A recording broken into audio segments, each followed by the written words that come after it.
मोक्ष की ओर एक तीर्थ यात्रा की सजीव कहानी। बुलावे की शुरुआत। मां, मुझे लगता है अब समय आ गया है, 60 वर्षीय शरद जी ने पत्नी से कहा। वर्षों तक ऑफिस, बच्चों और दुनियावी जिम्मेदारियों में व्यस्त रहने के बाद आज उन्हें भीतर से कोई बुला रहा था। ये कोई साधारण भावना नहीं थी, जैसे किसी ने आत्मा को आवाज दी हो। काशी चलो, बद्रीनाथ चलो, अमरनाथ चलो। उन्होंने निर्णय लिया। 1 महीने की अखिल भारतीय तीर्थ यात्रा। पहला पड़ाव, हरिद्वार। हरिद्वार पहुंचते ही गंगा की आरती देखकर शरद जी की आंखों से आंसू बह निकले। भीड़ थी, शोर था, लेकिन उस आरती के दीपों की लौ में उन्हें शांति दिखी, जो शहर की चमक में कभी न मिली। एक साधु ने उन्हें गंगा जल का एक पात्र दिया और कहा, इसे लेकर काशी तक जाओ, मां सब देख रही हैं। उस क्षण शरद जी को एहसास हुआ, यह यात्रा केवल शरीर की नहीं, आत्मा की भी थी। दूसरा पड़ाव, बद्रीनाथ। पहाड़ों की ऊंचाई और बर्फ से ढकी चोटियां। वहां पहुंचकर जैसे मन भी शुद्ध हो गया।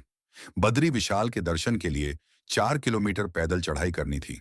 उम्र और थकान बीच बीच में रुकावट बनती, परंतु हर कदम पर भजन की आवाजें उनका हौसला बढ़ाती।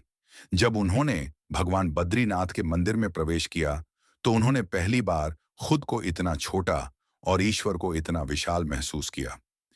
तीसरा पड़ाव, अमरनाथ। यह यात्रा सबसे कठिन थी।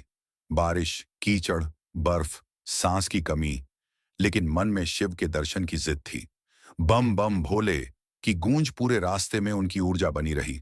गुफा में जब उन्होंने शिवलिंग के सामने सिर झुकाया, तो ऐसा लगा मानो भगवान स्वयं सामने खड़े हैं और कह रहे हैं, तू आया है, इसलिए मैं प्रकट हूं। भावनात्मक मोड़। यात्रा में एक मोड़। रास्ते में एक जगह शरद जी को सीने में हल्का दर्द महसूस हुआ। कुछ पल को लगा शायद अब यात्रा यहीं रुक जाएगी। एक स्थानीय पुजारी ने उन्हें विश्राम के लिए आश्रय दिया और आयुर्वेदिक दवा दी। पुजारी ने मुस्कुराते हुए कहा, तू तीर्थ पे आया है और भगवान को देखे बिना कोई वापस नहीं जाता। उस रात शरद जी ने पहली बार सपने में भगवान विष्णु को देखा, जैसे वे कह रहे हों, तू चल, मैं तेरे साथ हूं। अंतिम पड़ाव, काशी, वाराणसी।